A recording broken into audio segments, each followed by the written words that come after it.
Bonjour. Alors, on est parti pour la préparation du dernier atelier du trimestre, pour parler scolairement, avec la fin de la patine qu'on va appliquer sur nos blindés respectifs.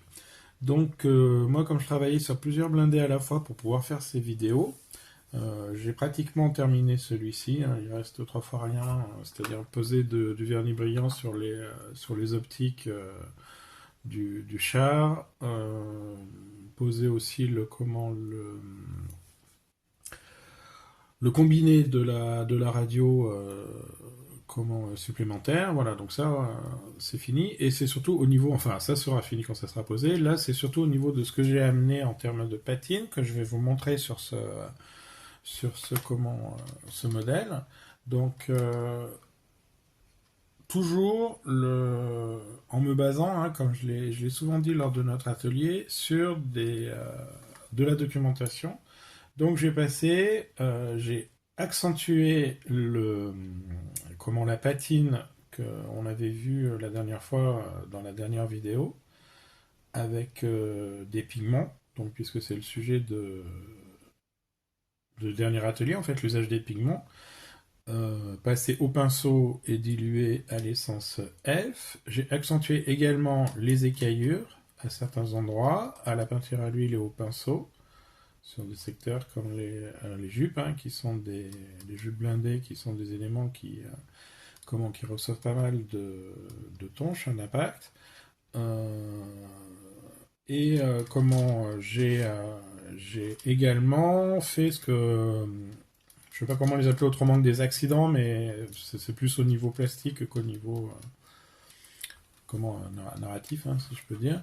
C'est-à-dire des salissures particulières qui sont liées à des accidents, style au moment d'un remplissage de réservoir ou un bidon d'huile qui se renverse, etc. Qui animent le char avec des taches, en fait, hein, ça correspond à faire des taches, des coulures, reproduire des coulures de façon assez précise. Vous le voyez là au niveau des bouchons de réservoir. Euh, voilà, à l'arrière, détraîner un peu de rouille à certains endroits. On peut imaginer que là j'avais posé une chaîne, donc la chaîne a rouillé et que la rouille s'est un peu répandue sur le blindé. Voilà, des éléments comme ça. Donc ça c'est fait sur ce char. J'ai ajouté aussi, alors juste pour une petite parenthèse, hein, j'ai ajouté une radio là un verre assez soutenu qui va créer une tache de couleur qui va attirer le regard en fait, puisqu'on a un blindé qui a des couleurs quand même qui sont ternes, hein, qui appartiennent à la même gamme une palette assez cohérente, hein, comme je l'ai expliqué lors de nos ateliers et dans les vidéos. C'est voulu, en fait, hein, d'avoir une palette réduite et un mélange des couleurs de cette palette pour avoir cette cohérence de couleurs. Et là, justement, ça permet de jouer avec des éléments qui vont pas du tout faire partie de cette palette, comme le vert de cette radio. Et ça va attirer l'œil, ça va attirer le modèle. Donc ça c'était pour vous décrire le travail effectué. Maintenant, je vais le faire comment je vais le faire en live pour que vous ayez une idée de la façon de faire, tout simplement. Et puis on le fera évidemment dans l'atelier dimanche prochain. Donc, comme je l'avais dit, j'ai retrouvé mes peintures à l'huile. Entre temps, j'avais oublié que il y a quelques années, pendant le confinement, je m'étais remis un peu à peindre. Donc mes huiles Beaux-Arts, il me reste quelques tubes, mais pas beaucoup. Mais j'avais complété avec des huiles spéciales maquettes, là, les Aptai Long. Et voilà, qui sont moins bonnes que ces huiles de Beaux-Arts, mais qui font très bien qui feront très bien le travail sur cette maquette. Alors, on va faire deux éléments. Alors, premier temps, la boue, hein. Donc ça, pour faire la boue, je pars de pigments. Là, j'avais un pigment que j'avais acheté spécialement, qui est censé reproduire la terre du théâtre d'opération. Donc ça c'est du MIG, mais il en existe chez Akai, il en existe un peu partout en fait, hein. Euh, J'utilise toujours plus ou moins les mêmes, avec en comment, d'une part toujours en les mélangeant pour pas avoir des teintes qui ressemblent à des teintes trop uniformes, et puis en forçant du coup sur une teinte par rapport aux autres selon la vignette que j'envisage et selon les recherches concernant la couleur de terrain du secteur concerné. Et ça permet d'avoir une plus grande richesse que si on utilise un seul, une autre chose. C'est comme les couleurs en fait à l'huile ou les crayons aquarelles ou quoi que ce soit. Quand on mélange tout ça, ah ben, en fait on arrive à un résultat qui est beaucoup plus chouette que si on utilise le produit pur. Alors, je mélange donc des pigments avec de l'essence F. Je me rends compte que je suis pas dans le cadre. Voilà, donc j'ai mis mes pigments dans un petit récipient. Je mets de l'essence F et je rajoute du talc pour avoir une texture, pour épaissir la texture et pour simuler la boue. Alors pour faire ça, j'ai un pinceau spécial qui a vécu des cataclysmes essentiellement liés à l'usage qu'en ont fait mes enfants. Voilà, donc je mélange et j'applique ça de façon aléatoire sur le bas de caisse pour avoir pour obtenir l'aspect boueux. Rechercher. Donc j'applique également sur les chenilles. Hein. Alors là on est dans ce véhicule, hein, c'est un véhicule qui est... D'ailleurs j'ai pas encore réfléchi, je sais pas si vous avez réfléchi à vos vignettes. Moi sur ce char là j'ai pas encore réfléchi à la vignette. Donc je sais pas encore comment je vais le présenter au final. Ce qui fait que j'aurai sans doute je reviendrai sur cette étape-là selon la vignette choisie. Dans tous les cas, c'est un véhicule de la guerre du Kippour, donc ça n'a pas été utilisé dans la boue. Et donc je mets relativement peu de matière. Hein. J'ai pas mis beaucoup de talc dans mon mélange. Et alors, voilà l'application. C'est une application qui est vraiment assez grossière. Alors, ce qu'on voit là, pardon, c'est ce qui, pardon, laissez-moi. Voilà. Ce qu'il faut avoir à l'esprit, c'est que la teinte entre le pigment mouillé, alors même si c'est à l'essence, hein, donc le pigment dilué, et le pigment sec est complètement différente en fait. Donc là, ça paraît plutôt sombre. Hein. Il y a un bon contraste entre les zones où j'ai mis la représentation de la boue et la caisse du char. Et en fait, aux endroits qui sont secs, on est sur sur un contraste beaucoup moins fort. Voilà. Donc dans tous les cas, on passe en plusieurs passes et jusqu'à avoir le résultat qu'on souhaite obtenir. Il y a une autre façon de l'appliquer, hein, qui va être toujours avec son pinceau tout pourri et voilà. Un ustensile, là j'ai pris une Bruxelles, ça peut être autre chose. On fait ce petit mouvement qui permet d'avoir des éclaboussures. Alors faut pas trop exagérer. Toujours dans la patine, hein, comme de façon générale, comme pour les caillages, etc.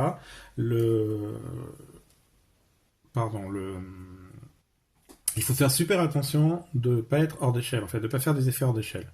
C'est-à-dire d'avoir les éclaboussures les plus fines possibles, les plus petites possibles. Il faut à la limite pour rester dans le bon, dans la bonne échelle, pardon, de ces effets, il faut imaginer, vous pouvez prendre une figurine ou un 35e, hein, que vous posez à côté de votre modèle, et puis vous voyez la taille de sa main. Et ça donne une bonne idée de ce que vous devez, une bonne idée de l'échelle, pardon, de, de votre char en fait, et donc du coup surtout des tâches des effets que vous allez faire.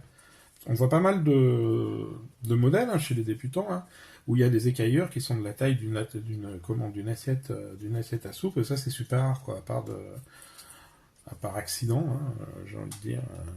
Eh ben, on n'aura jamais des éléments aussi gros, des accidents de surface aussi gros sur un véhicule. Voilà, donc je fais l'autre côté.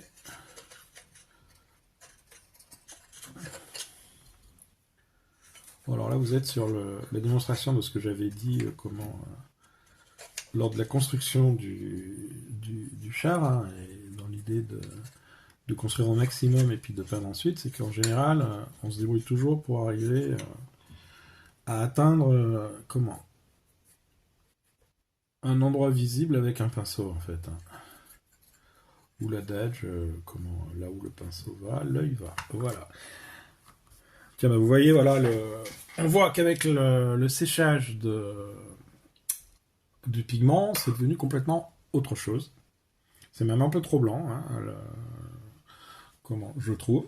Donc, je vais revenir dessus en utilisant un pigment plus foncé, si je fais ça dans ma boutique. Et je ferai ça dimanche avec vous, comme ça vous verrez comment on applique.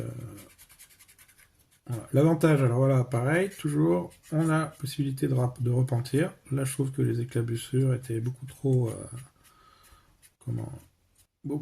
hautes, et le traitement aussi du pigment était beaucoup trop haut. Donc, enfin, le pigment, la boue montait beaucoup trop haut sur la caisse. Donc, avec un simple coton-tige, j'enlève ce que je trouve non souhaitable. Voilà.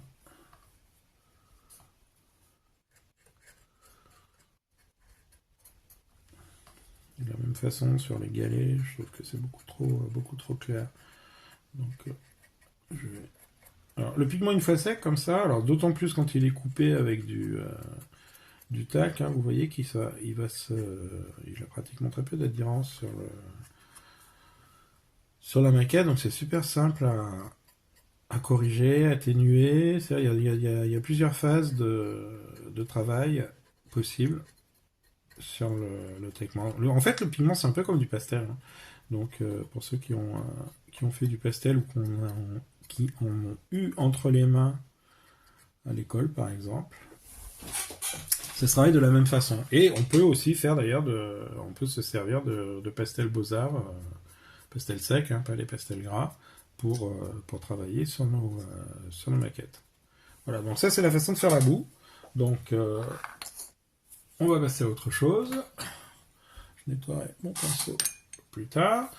On va passer donc à l'usage des pigments. Alors du coup, comme j'ai vu que ce mélange était trop clair, je vais en utiliser un autre.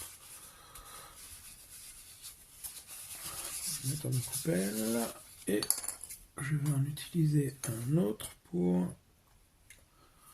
faire. Donc là, cette fois, je vais reprendre mon mélange initial, mais sans le couper avec un pigment plus clair. Voilà, faut que je le trouve. Il est là. Enfin, reprendre mon pigment initial. Et je change de pinceau. Ah bah, je vais utiliser les pinceaux. J'ai déjà utilisé en partie les pinceaux que je me suis acheté spécialement pour Camo 75. C'est-à-dire, c'est quoi déjà? Je sais plus quelle marque c'est. C'est des AK. Voilà, alors leur set de. Alors, il n'y a pas celui-là qui est un pinceau en martre. C'est leur set de pinceaux spécial patine. Donc il y a un pinceau, je me souviens plus le prix que j'ai coûté, mais c'est trop cher. Surtout que j'ai fait ça pendant le Black Friday. Il y a un pinceau scie, hein. Il y a un pinceau tout con, un pinceau brosse, un pinceau, tiens celui-là je sais pas du tout comment il s'appelle, je ne suis jamais servi en Beaux-Arts, mais je m'en suis jamais servi en maquette non plus, mais bon on trouvera bien une utilisation, et un pinceau coupé, donc ça va être assez pratique. Je me suis servi d'un d'ailleurs du pinceau brosse tout bête sur le Chef 10 et ça marchait bien, parce qu'en fait j'avais plus de pinceau de cette de cette taille-là et de cette de cette forme-là en magasin. Voilà. Donc, comment on applique le pigment? On en prend un peu dans sa coupelle. Enfin, là, je le prends directement dans le pot, vu que je ne le coupe pas. Et on l'applique un peu de façon pareille, aléatoire. Hein. Donc, je vais pas faire tout le Sherman, hein, parce que je terminerai ça avec vous dimanche. Et puis, avec les sans F, le pinceau cette fois imbibé des sans F, je vais zoomer pour que vous puissiez peut-être mieux voir l'effet. Voilà. On va fondre, en quelque sorte, ce qu'on est en train de faire. Et alors, bien qu'on travaille le modèle, d'ailleurs je ne l'ai pas précisé, il a été verni en mat. Donc bien qu'on soit sur une surface mat, vous voyez, j'espère que vous voyez que mon mélange d'essence F et de pigment va un peu se loger dans les creux, pardon. Et ça, c'est un effet qui va reproduire un peu l'accumulation de poussière dans les creux d'un véhicule. Ça va le reproduire de façon très réaliste.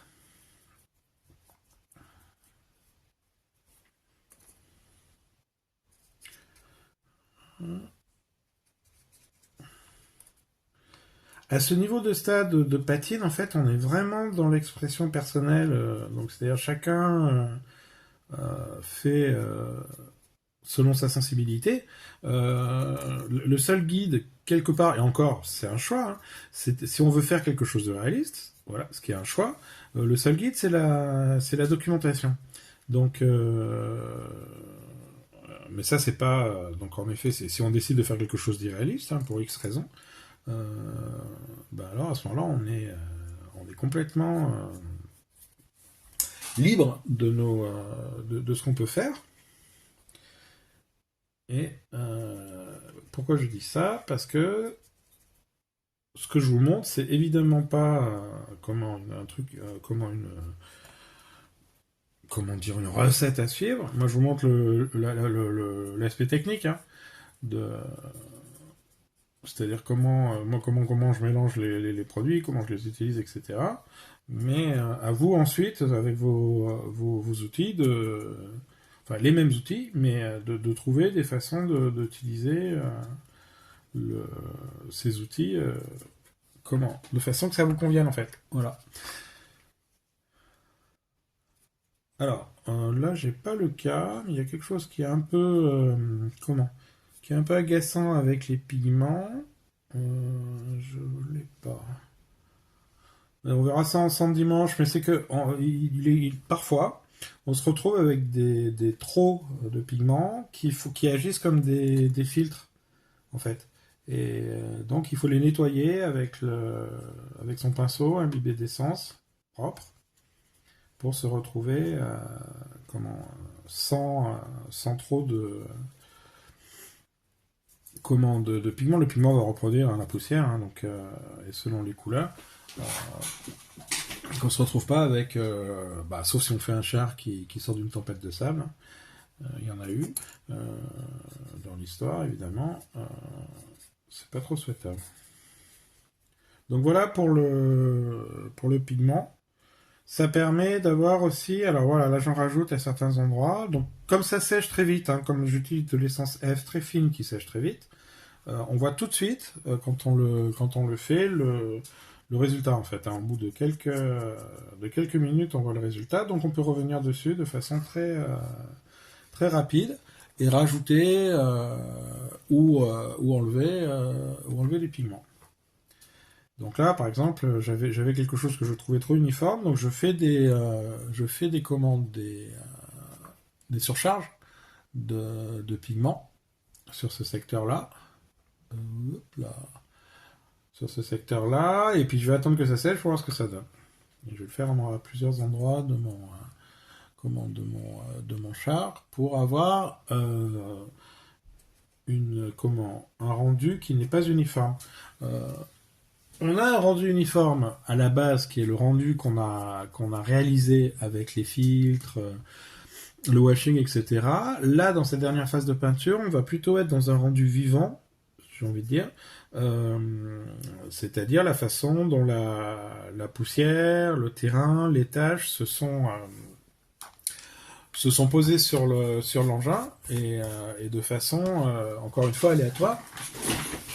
On pourrait presque même à certains endroits mettre, parce qu'il peut y avoir aussi des accidents du type, je sais pas, un membre d'équipage qui se balade avec un pot de peinture pour faire une retouche et qui renverse son pot de peinture et puis voilà, et qui va l'essuyer à l'arrache avant de se faire choper peut-être, et ça fera une tâche à un endroit.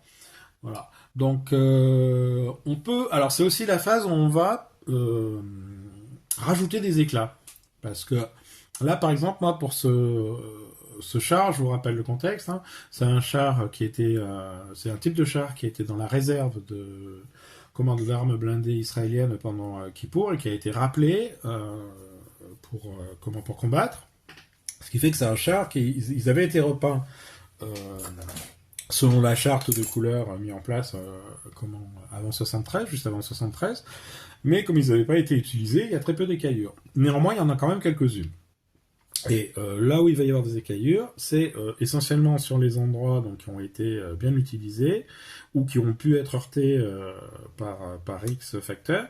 Par exemple, les pots fumigènes, les caisses d'équipage, des trucs comme ça. Donc là, moi, je vais rajouter des écaillures et pour ce faire, je vais utiliser de la peinture à l'huile utilisée directement au sortir du tube. Alors, il se trouve que j'ai perdu ma terre d'ombre brûlée. Ah, punaise, non, tant pis. Donc, je vais utiliser une terre d'ombre brûlée. Est-ce que c'est ça?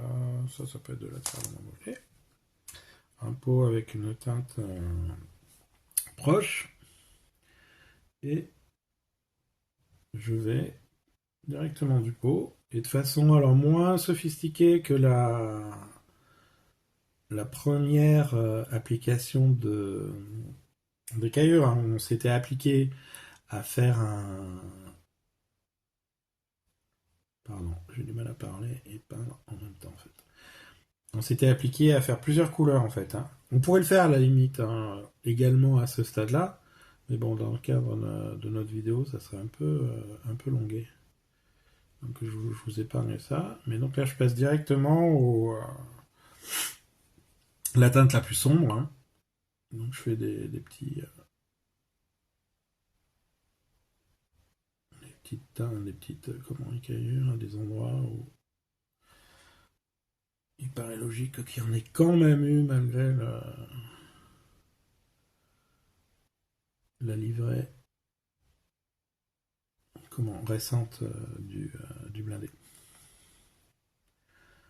Je peux aussi à ce stade-là repasser sur certaines écaillures que j'ai faites parce que le passage, l'application de pigment va atténuer les couleurs un peu des éléments qu'on avait posés en termes d'écaillures précédemment.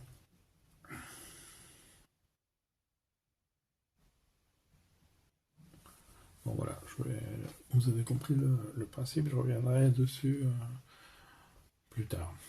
Ensuite, donc je parlais des accidents. Là, j'utilise des trucs tout prêts, pour le coup. On peut faire des mélanges on peut faire des mélanges d'huile et puis de vernis brillant pour obtenir pour avoir le même résultat. Moi j'utilise des produits, bon c'est toujours MIG là, hein, je sais pas pourquoi. Ah si, je sais pourquoi, parce qu'en fait comme Fifi Aromaquette il distribue MIG plus que AK, j'ai beaucoup de produits MIG, parce que quand je vais le voir du coup je prends Je prends des produits chez lui et c'est des produits MIG. Mais bon, comme on l'a dit, hein, comment c'est pareil, hein. Quelle que soit la marque, on a les mêmes. Je vais un peu zoomer. Voilà. Donc là, je vais faire des tâches avec un produit qui est censé représenter les coulures de fuel. Si mes souvenirs sont bons, ouais, c'est ça. Alors, en l'occurrence, il n'y a aucune raison pour qu'il y ait du fuel là où je suis en train de le poser, mais la couleur me plaît. Et du coup, par contre, voilà. Ça permet de faire des saletés sur le coffre. Voilà, du goudinure sur le coffre. Par contre, là où je peux mettre à bon escient, enfin en tout cas de façon plus pertinente, utiliser cette couleur, c'est autour des bouchons de réservoir. Alors soit vous achetez ces produits tout prêts, hein, qui sont pas forcément très chers, hein. Soit vous êtes puriste et vous le faites, vous les fabriquez vous-même, c'est-à-dire c'est un mélange de vernis brillant, hein, pour avoir l'aspect luisant de la coulure et de différentes teintes à l'huile. Là, en l'occurrence, c'est toujours les mêmes teintes, hein, plus ou moins. C'est du terre de sienne naturel, du terre de sienne brûlé, du terre d'ombre naturel et du terre d'ombre brûlé, utilisé en différentes proportions. Avec ces 4 teintes, vous pouvez tout faire. Là, on voit bien, je trouve, l'aspect avec le pigment donc qui a séché. Donc on voit aussi que c'est une technique qui va falloir qui se fait en plusieurs passes en fait, hein. C'est-à-dire que là on a cet aspect de peinture, hein, de peinture de poussière, pardon, de poussière, etc., que le pigment nous apporte. Par contre, elle n'est pas forcément aboutie encore. L'effet n'est pas encore forcément abouti. Donc je reviendrai dessus et voilà jusqu'au moment où j'aurai mon aspect final tel que je le souhaite. Mais ça, c'est c'est au choix de chacun. Un endroit aussi où on peut mettre quelque chose qui brille et qui va apporter une variation plutôt bienvenue, c'est sur le train de roulement. C'est tout ce qui peut représenter l'huile. En fait, pour ceux qui en ont côtoyé et pour ceux qui s'y sont intéressés, évidemment, c'est des éléments qui baignent dans l'huile. Donc, par exemple, sur les galets, sur le centre des galets, on peut y aller de façon assez...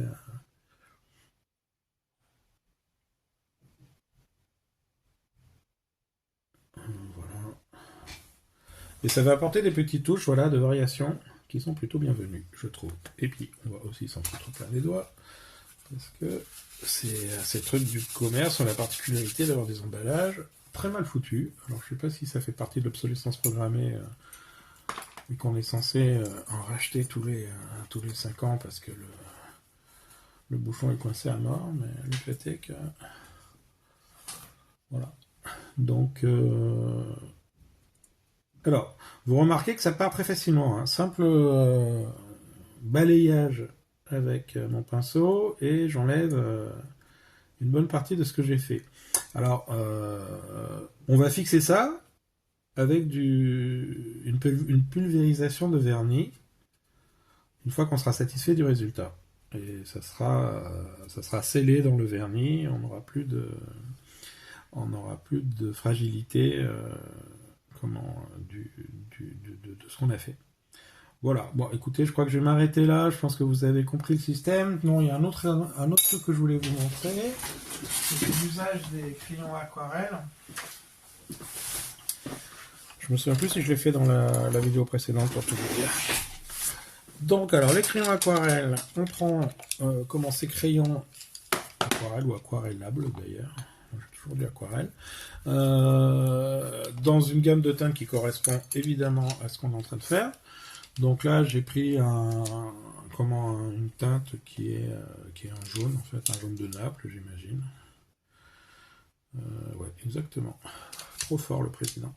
Et puis des marrons, un marron foncé et puis un orange un peu foncé pour représenter la rouille. J'ai aussi un espèce de gris. Bref, voilà. Et on va faire avec les crayons de couleur, on peut faire à la fois des scratchs et on peut faire des dégoulinures. Donc par exemple, là, on peut imaginer qu'il y a un peu de dégoulinure, une petite dégoulinure de rouille. Hein. Alors, toujours pareil, travailler de façon très précise et très très fine pour pas aboutir à des effets qui seraient hors d'échelle. Donc là, en mettant du orange et mon marron foncé, j'obtiens une petite dégoulinure de rouille en fait. C'est-à-dire pour simuler le fait que l'élément a rouillé et puis qu'avec la pluie, la rouille a dégouliné sur la caisse. Important dans ce type d'effet, c'est de ne pas être trop régulier entre les différentes coulées en fait. C'est bien, ou surtout par exemple sur ces deux éléments-là, il n'y a pas de logique physique, hein. C'est-à-dire que normalement, étant soumis aux mêmes contraintes, il devrait y avoir le même type de coulée, mais pour l'œil, pour la reproduction, comme on est des gros tricheurs, on ne fait pas exactement la même chose. Et c'est beaucoup plus sympa à l'œil en fait. C'est beaucoup plus vivant. Là aussi, j'ai un crochet là qui tient le câble pour le panneau de signalisation. Et je vais faire une petite coulée. Voilà, où est-ce que je peux en faire? Bon, toujours pareil, là je suis un peu coincé sur ce blindé qui est un blindé qui n'a pas trop souffert. Puisqu'il a été sur le théâtre. Enfin, ceci dit, ils ont beaucoup souffert sur le théâtre pour le coup, parce qu'ils s'étaient plus vraiment adaptés.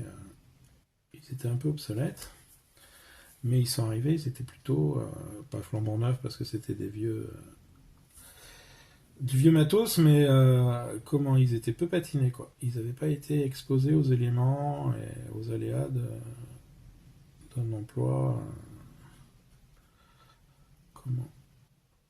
continu.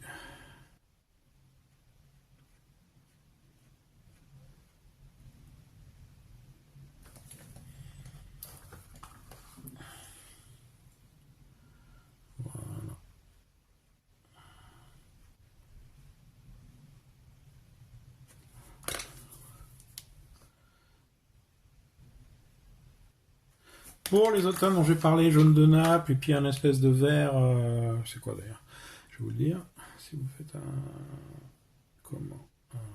ils sont où les noms des couleurs là? Non, mais j'ai que la ref. C'est ballot. C'est une sorte de. Qu'est-ce que c'est cette couleur? C'est une espèce de jaune-vert. Donc ça, on va s'en servir pour faire quoi? Pla pla pla pla. Voilà. On va s'en servir pour faire des petites rayures superficielles. À peine perceptibles. Il faut pas que ça se voit en fait. Enfin, il faut que ça se voit que si on a le nez dessus. Voilà. Avec le plus clair, on va arriver à quelque chose de similaire à ce que je vous avais proposé dans la réalisation des écaillures en fait. C'est-à-dire, on va reproduire un peu des écaillures complètement superficielles. Voilà. Alors encore une fois, j'en mets pas trop, mais là c'est vraiment lié à la nature de cette maquette, hein, du blindé. Hein. Par exemple, sur le shotcal là, que je vous ai montré en intro, il y en a beaucoup plus.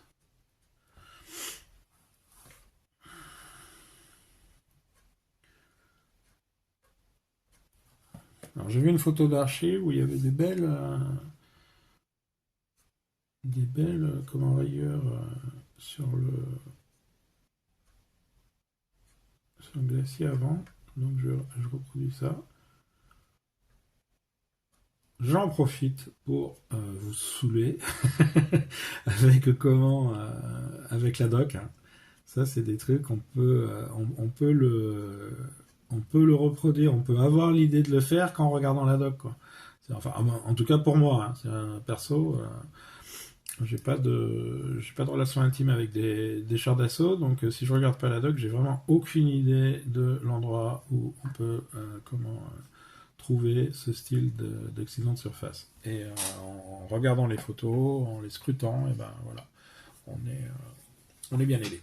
Voilà, donc je vais m'arrêter là pour cette vidéo, parce qu'on fera la suite sur ce blindé. J'ai pas non plus 10 000 blindés sous la main pour vous montrer tout ça. Donc on continuera sur ce blindé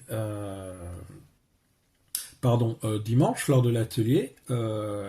Et comme ça, vous pourrez me poser toutes les questions que vous voulez. Et puis, normalement, donc, à la fin de l'année, ou en tout cas au début de l'année prochaine, puisqu'on a un atelier donc là, dimanche prochain, c'est-à-dire le 17 décembre, et l'atelier suivant est le 21 janvier. Le 21 janvier, on aura tous des blindés finis. Et on pourra passer à moi ce que je préfère, hein, c'est-à-dire la réalisation de la vignette, du terrain, du socle, etc. Voilà. Eh bien, écoutez, bon maquettisme, amusez-vous bien avec tout ce matériel. Hein. Moi, je sais que j'adore utiliser tout ça. J'adore l'utiliser et j'adore la façon dont ça anime une maquette. Donc voilà. Et puis on se retrouve la prochaine fois. À plus.